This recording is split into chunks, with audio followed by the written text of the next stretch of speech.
From the maize-growing regions of Mpumalanga, the Free State Northwest, which have already been designated, certainly two of those areas have been designated disaster areas for agriculture, the sugar-growing province of KwaZulu-Natal, and from what we've just heard, Mpumalanga, which has got, of course, got diverse agricultural bases, to Limpopo, which accounts for a third of the world's citrus crop. They're battling the worst drought since the 1980s. This is the Moneymakers. I'm Bruce Whitfield, and I'm joined by Alex McNamara, who's head of Water and Climate Change Adaptation at the National Business Initiative, Thabi Nkosi, who's senior economist at AgriSA, and Corne Louw, who's a senior economist at Grain SA, to talk about a potential crisis in food production.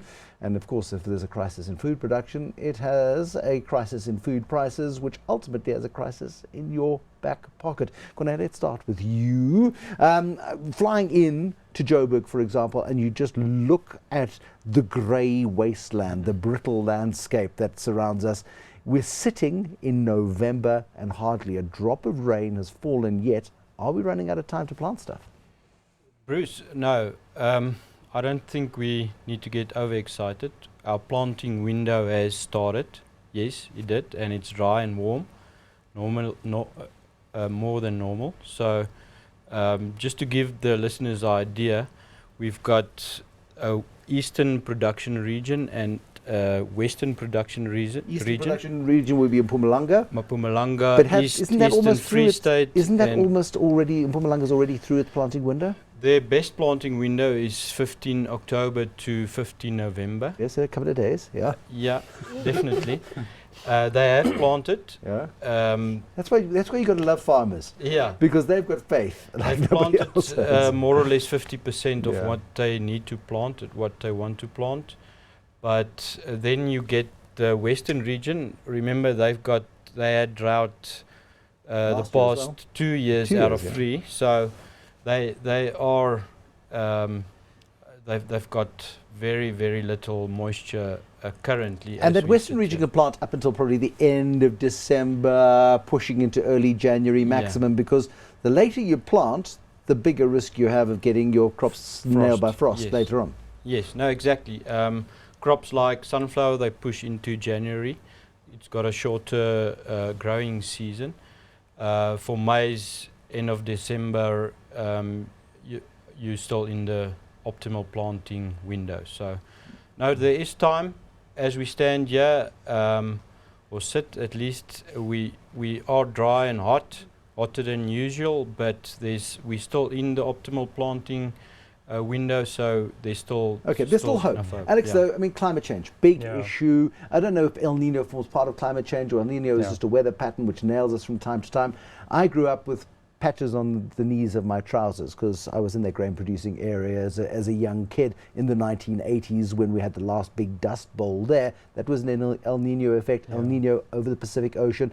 It's sucking moisture out of our traditional rain areas. So out of Central Africa, the rain usually comes down at this time of the year. It's not happening. We're not getting the fronts coming through. We're not getting the pressure systems right.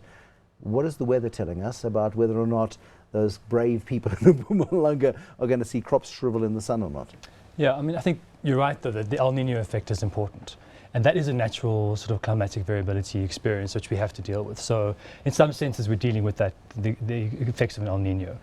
But on the other hand, the climate is also forcing, it's basically loading the dice to some extent. So climate change is basically making extreme weather more possible, it's making the extreme ranges more possible. And so I think the intensity of a weather effect is much greater with climate change. So that's really the concern. Although we're dealing with natural variability, we're also dealing with the climatic change is occurring. We most certainly are, but there's no indication, certainly from the weather forecasters and Simon Gear, he knows his stuff, my mate Simon, he says there's no rain till autumn in the grain producing areas. I've heard other people and other scientists referring to the same kind of potential projections, so we'll have to see what occurs.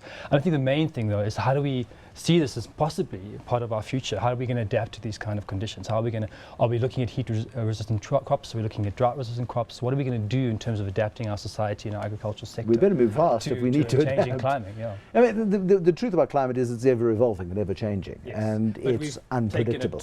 But we've taken it well outside of natural variability and natural occurrences at this stage. Tell me, when I talked about the patches on my knees going with my dad to visit the bank manager and talking nicely to the bank manager in those 1980s. The reality is, after 2 years out of 3 of drought in the Free State, there are very few people who have got any cushion left, and farmers are very good at, after buying the Mercedes-Benz and the new Hilux, putting money aside for tough years. The reality is the financial services industry ends up in a problem here too. How do they manage their risk in times like this? Absolutely. I think the financial services industry is highly exposed to the agricultural sector. Just last year, we estimated that the financial services, just the 4 big banks, are holding about 120 billion rands worth of Farmers' debt. So it's quite significant, and I think that's normally maybe something that we don't consider. So a lot of farmers are indebted. Those who had planted last year and had crop failures will obviously not be able to repay those loans. That affects their credit worthiness. And of course, banks are tied in terms of what they can do in terms of the National Credit Act. You know, they can't engage in those reckless lending practices. So a lot of farmers are in a position where they can't get that credit, and I don't know what they're going to do. But that puts them in a tough position, Corne, where they have to plant. I mean, you don't have a choice. There's a piece of land, you leave it fallow, there is no income, it still incurs costs, you still have labour costs, you still have to keep everything running through a season. I mean, that isn't really an option, which is why farmers have to plant, at least plant something. Yeah. No, Bruce, that's definitely correct. But that's the straw that can break the camel's back, isn't it? Absolutely. For sure. But there's always hope. I mean, we have had seasons like this. We hear it from the older people. I haven't experienced such a long drought like this before, but we just need to remember there's always hope. We hear of... You speak like a real farmer. I represent the farmers. Exactly. You have to be hopeful when you meet with them and talk to them. So, but those conversations must be getting harder and harder. For sure. But when I talk to them, Bruce, they are hopeful, and they are on their knees and they're praying to the Lord that we won't see this drought year that El Nino is a fact. Talking about. El Nino is a fact. It is a present climatic system.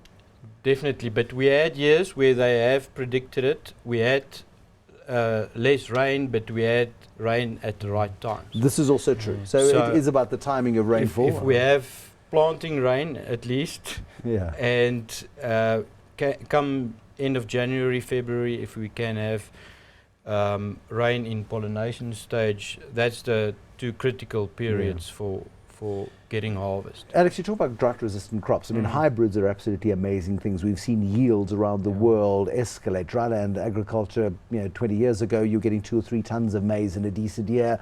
Now it's common to get 6, 7, and 8 tons on dryland irrigation, on dryland agriculture, of maize I'm talking about, courtesy of the fact that hybrids make crops yield better.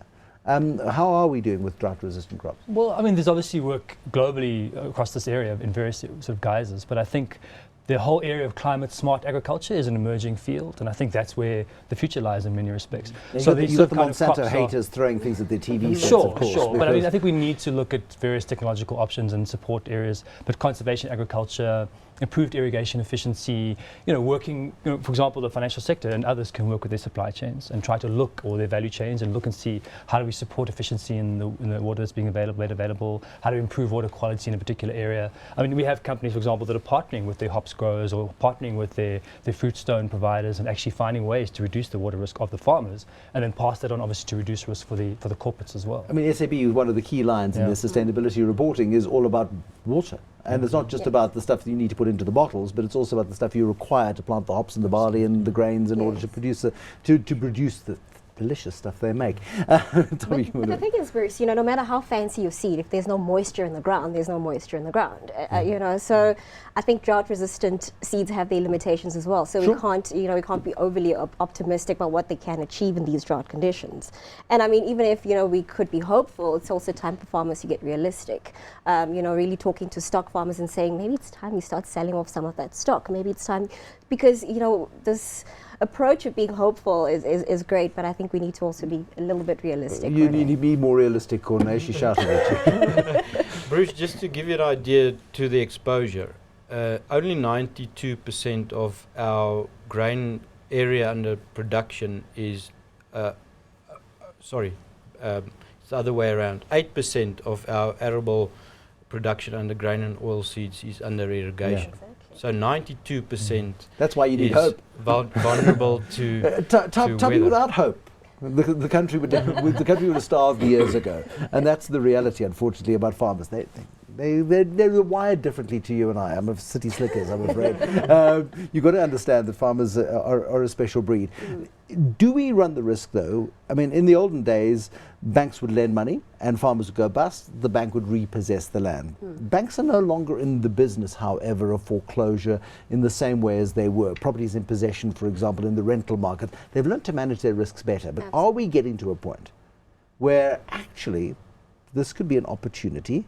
Don't throw anything at me, anybody. Where farmland actually depreciates in value, courtesy of drought, because we have excess supply on the market, and the state can start buying up some land to help agricultural transformation. Well, the state already owns a very large portion of agricultural land. What they do with it is another question. True. But funny enough, after the financial crisis in 2008, agricultural land is seen as a stable investment. So we're not seeing depreciation in agricultural land values. So I think investors will be a bit cautious about that, and banks will really, if they can get their hands on that land, surely will. But because of the National Credit Act, as I said, they're very, very stringent about who they lend to, which is a bit of a challenge, especially for emerging farmers. Well, let me finish with you. How many farmers are one season away from bankruptcy? In the west, especially the western parts of Northwest Province, there's So Ventersdorp and those sorts of... even west of that, west of Lichtenburg, Okay. they are the worst hit by the past 2 years out of 3 drought. So there are farmers that's on their the bare bones. The bare bones. Fabulous book. I forget who wrote it. An environmental journalist a couple of years ago, talking about the encroachment of the Kalahari, moving further and further eastwards. Is this the beginning of that process? Well, I mean, there are some projections for dune movement and desertification across Southern Africa. That is part of the global climate projections that have been seen. But I mean, a lot of this is about, if we solve land management issues, if we look at improved managing soil erosion, and we look at managing water runoff, we can actually secure water availability for the future. I think we have a good understanding of how to manage land, how to manage water, and then we can solve a lot of the agricultural issues, but also solve a lot of these kinds of desertification issues as well. So there definitely are solutions available. We can manage the land, we can't manage the water, but we've got hope, so it'll be okay. It's a tough call, it really is, and there are projections that we might only get rain toward the end of the summer season, and that could be disastrous for crops. So as Corne points out, if we get rain at the right time, just a couple of inches, as they a couple of 100 millimeters at the end of December, and we get a big chunk in February, March, the crops will be okay.